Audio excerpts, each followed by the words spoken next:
हम बात करने जा रहे हैं गिरी सुमेल के एक ऐसे महान योद्धा के बारे में, एक ऐसे योद्धा के बारे में जिन्हें न तो कभी पाठ्यक्रम का हिस्सा बनाया गया और न ही कभी उनका इतिहास उजागर किया गया।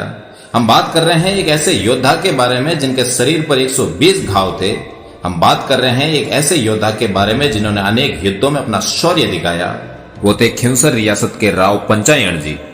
राव पंचायण जी राव करमसिंह जी के पुत्र थे, जो कि खिंवसर के राव थे, और वे ढोसी के युद्ध में 18 जून 1526 ईस्वी में वीर गति को प्राप्त हुए। उसके पश्चात पंचायण जी खिंवसर के राव बने। इनका जन्म राव करमसिंह जी की हाड़ी रानी प्रेम कौर सामदास भांडावत की पुत्री से हुआ था। राव पंचायण जी अपने पिता के जीवन काल में ही युद्धों में भाग लेना प्रारंभ कर दिया था और निसंदेह ये ढोसी के युद्ध के समय भी साथ रहे हो। पिता के देवलोक होने के पश्चात ये खिंवसर रहे या बीकानेर में रहे, ये कहा नहीं जा सकता, परंतु 1534 ईस्वी में राव जयसिंह का कामरा के साथ युद्ध हुआ। उस समय राव पंचायण जी अपने भाई पृथ्वीराज के साथ मौजूद थे। जब मुगलों का आक्रमण बीकानेर पर हुआ, उस समय राव जयसिंह जी ने अपने काका राव पंचायण जी को याद किया। तब भी राव पंचायण जी अपने सेना के साथ बीकानेर पहुंचे थे। वैसे तो गिरी सुमेल का युद्ध मालदेव व शेरशाह सूरी के बीच का था, लेकिन अंतिम समय में राव खीवकरण जी उदावत, राव कुंपा जी, राव जैता जी, राव पंचायण जी करमसोद, राव अखेराजी सोनगरा व राव अखेराजी देवड़ा की अगुवाई में लड़ाया गया था। जोधपुर के यशस्वी शासक राव मालदेव जी और दिल्ली के शासक बने शेरशाह सूरी के मध्य गिरी सुमेल का युद्ध 5 जनवरी 1544 ईस्वी में लड़ा गया था।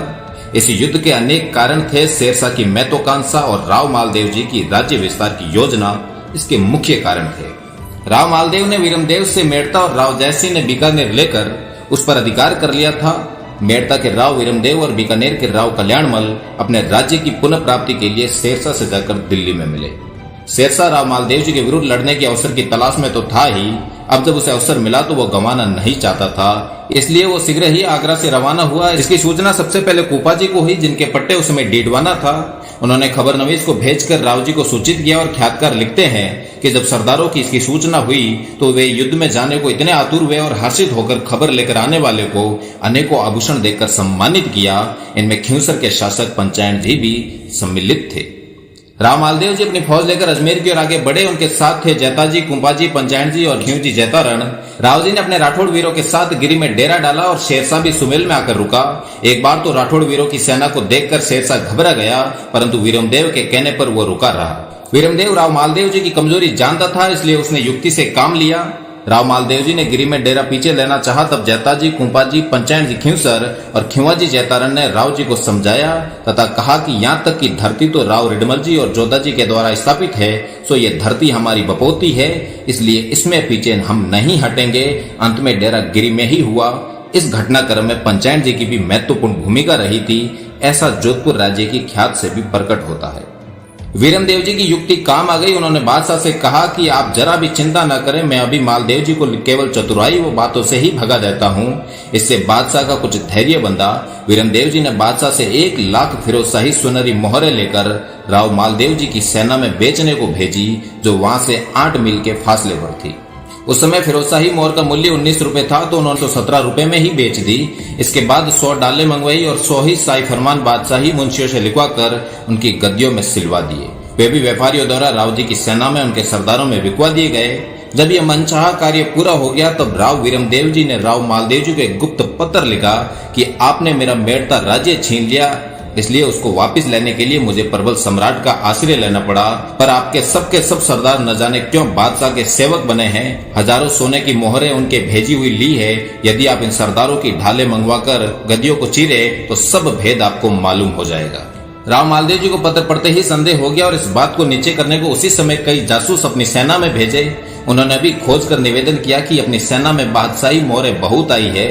इससे राव मालदेव जी को संदेह और भी दृढ़ हो गया। रात्रि कठिनता से कटी। सुबह जब सरदार राव जी से मुजरा करने आए, उनमें से कईयों के पास नई ढाले देखकर राव जी का संदेह और दृढ़ हो गया। अतः राव जी ने समस्त ढाले देखने के बहाने से वहां रखवा ली और सरदारों के जाने के बाद ढालों की गद्दियां चीरी गई तो वास्तव में प्रत्येक ढाल में एक एक शाही फरमान इस भाव का निकला कि जो वादा तुमने मालदेव को पकड़वा लेने के लिए किया था, उसको जल्दी पूरा करें। यह फरमान कसम खाकर लिखा जाता है कि मारवाड़ का मुल्क तुमको हैसियत के माफिक बांट दिया जाएगा और तुम्हारी तरक्की सदा होती रहेगी। इसके सिवाय 1000 मुहरें हर एक सरदार को इनायत की जाती है, लेकिन ये काम जल्दी से हो जाना चाहिए। उपरोक्त भाव का फरमान पढ़कर मालदेव जी दंग रह गए और उन्हें पूरा भरोसा हो गया कि सरदार बादशाह से मिल गए हैं। सरदारों ने बहुत समझाया परंतु उनका संदेह नहीं मिटा और वे रात्रि में सिवाने की पहाड़ी की तरफ चल दिए। दूसरे दिन 5 जनवरी 1544 को जैताजी, कुंपाजी और राव पंचायत जी आदि सरदारों ने शाही फौज से ऐसा युद्ध किया कि मुसलमानी फौज भागने लग गई। पर ऐसे अवसर पर शेरशाह की नई फौज आई और उसके आ जाने पर राठौड़ युद्ध क्षेत्र में जूझते हुए वीर गति को प्राप्त हुए। जैताजी और कुंपाजी के साथ राव पंचायत जी भी बड़ी बहादुरी से लड़ते हुए गिरिसुमेल की पहाड़ियों के रण क्षेत्र में वीरता पूर्वक अपनी मातृभूमि की रक्षा जुझारू हुए। उनकी इस अदम्य वीरता की मुक्त कंठ से दुश्मनों ने भी तारीफ की है। शेरशाह को युद्ध में विजयी होने पर यह कहने पर मजबूर होना पड़ा था कि खैर हुई वरना मुट्ठी भर बाजरे के वास्ते मैं हिंदुस्तान की बादशाही खो बैठता। बहुआयामी व्यक्तित्व के धनी राव पंचायत जी ने अपने पिता के सम्मानी वीरता का प्रदर्शन किया। राव पंचायत जी ने स्वामी भक्ति की वो मिसाल स्थापित की जिस पर आगे जाकर इनके वंशजों ने इसी परंपरा का अनुसरण किया। इस युद्ध में जीत भले ही शेरशाह सूरी की हुई हो, लेकिन सूरी इस बात को कहने पर मजबूर था कि मुट्ठी भर बाजरे के लिए मैं दिल्ली की सल्तनत खो देता। इतिहास में वीर जैताजी, कुंपाजी, राव पंचायत जी व समस्त वीरों की वीरता हमेशा हमेशा के लिए अमर हो गई। एक बार फिर सिद्ध हो गया कि राजपूत पैदा ही शहादत देने के लिए होते हैं। ये एक ऐसा युद्ध था जिसने दिल्ली ही नहीं बल्कि पूरे हिंदुस्तान में ये मुनादी करा दी थी कि संख्या के बल के आधार पर राजपूतों से युद्ध जीता नहीं जा सकता। जहां जैता, कुंपा और पंचायत जी जैसे राठौड़ युद्ध वीर है जो तूफानों का भी रुख मोड़ देते हैं।